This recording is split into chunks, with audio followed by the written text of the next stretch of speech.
Picture this: you park your car in what seems like a perfectly ordinary spot, only to come back and discover it's plunged into a mysterious hole in the ground.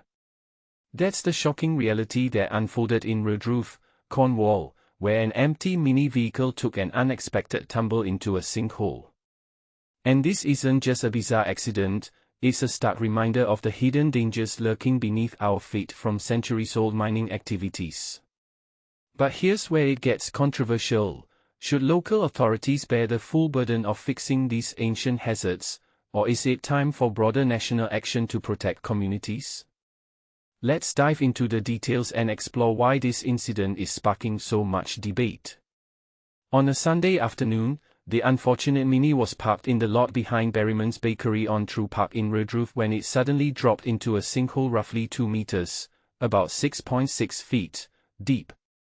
For those new to the term, a sinkhole is essentially a cavity in the ground that forms when soil or rock collapses, often due to erosion or structural weaknesses below the surface.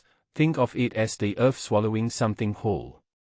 Cornwall Council quickly responded by deploying their contractor, Cormac, who secured the area to prevent further incidents and attributed the cause to a feature related to historic mining in the region.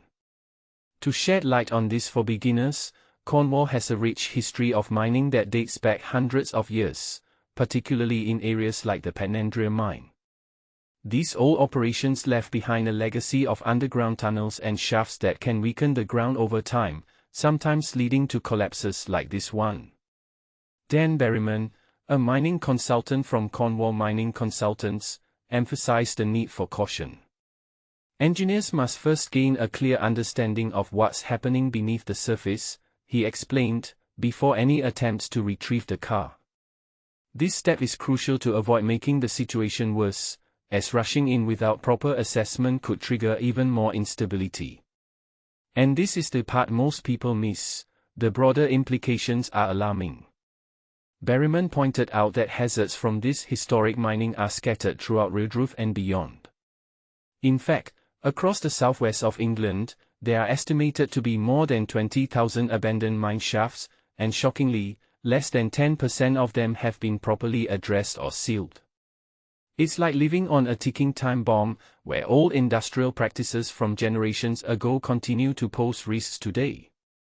For example, imagine walking through a town or parking in an area that looks safe on the surface, but underground voids could give way at any moment, similar to how sinkholes have caused damage in other mining-heavy regions worldwide, like parts of the US or Australia. The challenge of recovering the vehicle adds another layer of complexity. To pull the Mini out, experts would likely need heavy machinery, such as a crane or lifter. But Berryman warned that the ground might not be stable enough to support such equipment, potentially leading to further collapses or even endangering workers. It's a classic catch-22. The very tools needed for rescue could exacerbate the problem, forcing engineers to proceed with extreme care. Local resident Chris Bassett, who lives right next to the car park, shared her first-hand account of the drama.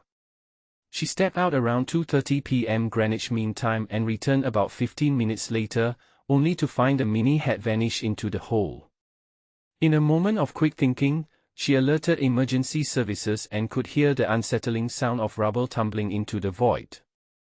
Her story highlights how unpredictable these events can be, turning an ordinary errand into a heart-pounding experience. Cornwall Council has clarified that the sinkhole occurred on private land, which complicates the resolution process. They are currently working to identify the landowner so they can coordinate the next steps, whether that's repair, investigation, or removal. This raises a controversial point: with so many unmarked shafts out there, who's really responsible for maintaining safety? Is it fair to expect councils, already stretched thin, to tackle an inheritance from the industrial past? Or should there be more investment in modern surveying technologies, like advanced ground-penetrating radar, to map these hidden threats? And what about the environmental costs? Could proactive measures prevent not just property damage but also long-term ecological harm from unstable landscapes? In wrapping this up, Incidents like this one in Redruth force us to confront the delicate balance between preserving historical legacies and ensuring modern safety. Is a topic ripe for discussion. Do you think governments should allocate more funds to fix these ancient mining sites, even if it means higher taxes or reallocating budgets? Or is it an overreach, with property owners bearing the brunt? Share your thoughts in the comments. Do you agree that this is a wake-up call, or is there a better way to handle it? We'd love to hear your take.